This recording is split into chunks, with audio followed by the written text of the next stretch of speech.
মাতৃ দেৱাহুতিক কপিল প্ৰভুৱে কৈছিল যে আই তুমি যিমান দিন জীয়াই থাকিবা জীয়া মানুহৰ দৰে জীয়াই থাকিবা।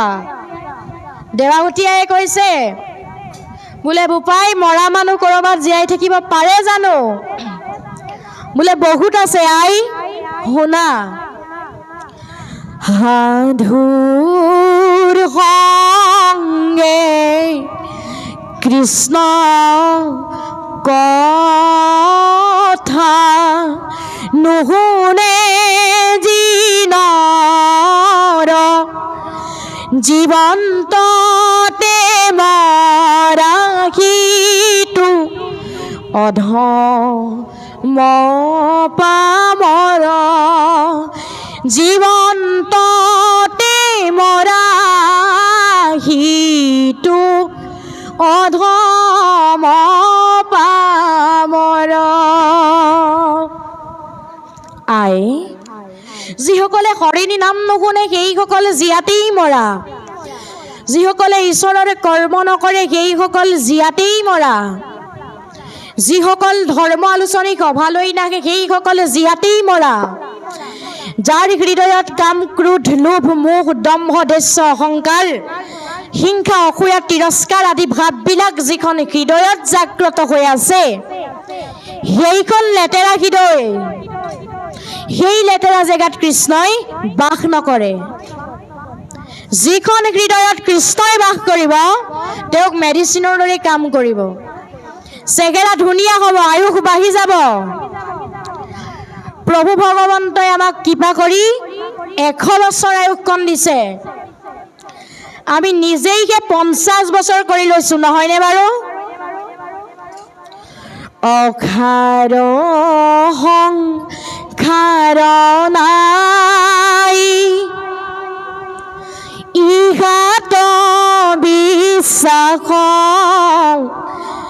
জানি হৰি ভকতিত কৰিও অভ্যাস আৰ মনুষ্যৰ আয়ুষত বৰিষ সংখ্যাত অধেক বিফলে যায় জানিবা নিদ্ৰাত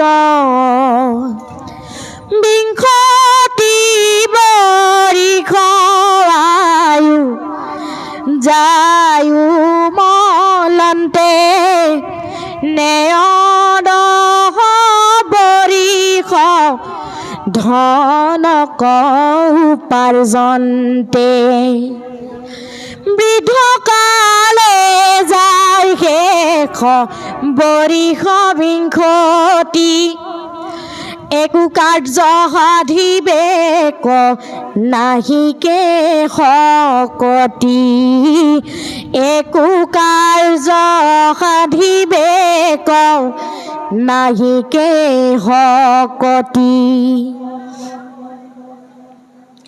এই যে 100 বছৰ আয়ুসকণ দিছে তাৰে আধা ফল নিদ্ৰাতেই যায় বুলি কৈছে।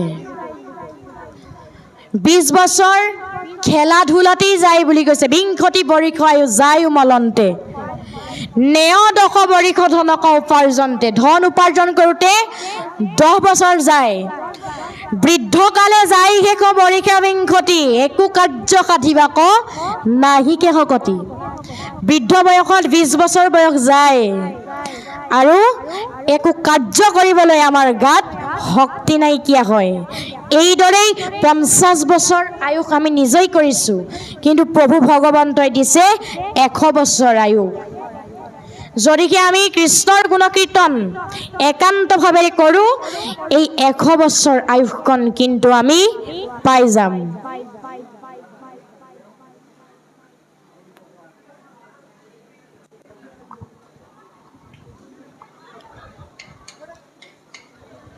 এতিয়া প্ৰভু ভগৱন্তই আমাৰ সমস্তজনক কৃপা কৰি আমাৰ দেহৰ লগত 14জন সাক্ষী আৰু 2জন কেৰেণী দি দিলে।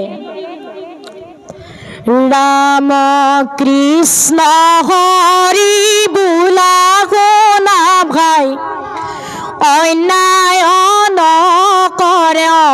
বক্ষণে ও চৌধ সাক্ষী কমে যমৰ দেৱান দেখিও কহৰ বক্ষণে দেখিও কহৰ বক্ষণে। এই 14জন সাক্ষী দি দিছে আমাক দেহটো পৰিচালনা কৰিবৰ বাবে। তাৰ পাছত আমাৰ গুৰুজনাই কিন্তু ফাইনেল ৰিজাল্ট দিছে, তোমাকো মই ভাণ্ডো তুমি মোক ভাণ্ডা শ্ৰদ্ধয় সাক্ষীক ভাণ্ডিবে কোনো উপায়। 14জন সাক্ষী ক'ত ক'ত আছে?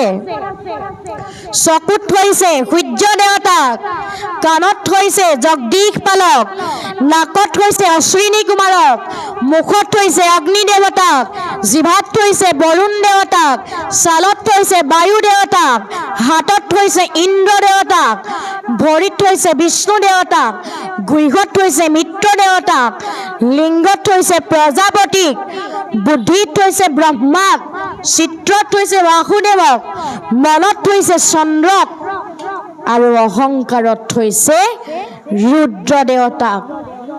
এই 14জন সাক্ষী আমাক দি দিছে আমাৰ দেহটো পৰিচালনা কৰি থাকিবৰ বাবে। যদিহে আমি কোনো কিন্তু এই 14জন সাক্ষীৰ পৰা বাচিব নোৱাৰোঁ, মৃত্যুৰ পাছতো কিন্তু এই 14জন সাক্ষী আমাক সদায় নেৰিব। তেওঁলোকে যিখন আমাৰ ভাল বেয়াৰ চাৰ্টিফিকেট লিখি দিছে, সেইখন চাৰ্টিফিকেট কিন্তু আমাৰ পাছে পাছেই ঘূৰি ফুৰিব। এতিয়া গুৰুজনাই কৈছে যে শৰণ ল'ব লাগে ঈশ্বৰত, ভজন ল'ব লাগে ভগৱন্তত, ভকতি কৰিব লাগে ভকতত। কিন্তু আজিকালি তাৰ বিপৰীতটো হৈছে, কি হৈছে?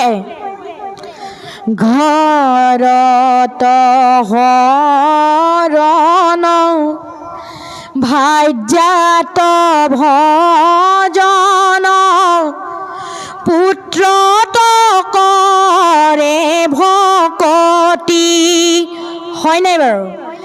গৃহ শৰীৰত হৈব শকতি, যাইবে সিটো অধোগতি, তথাপিতো তাৰ সংগ নলৈবা, নিষ্ঠে কহো মুনিৰাজ, মায়াৰ মনৰ জানিবা যিজন, সিটো বৈষ্ণৱৰ বাজ, সিটো বৈষ্ণৱৰ বাজ।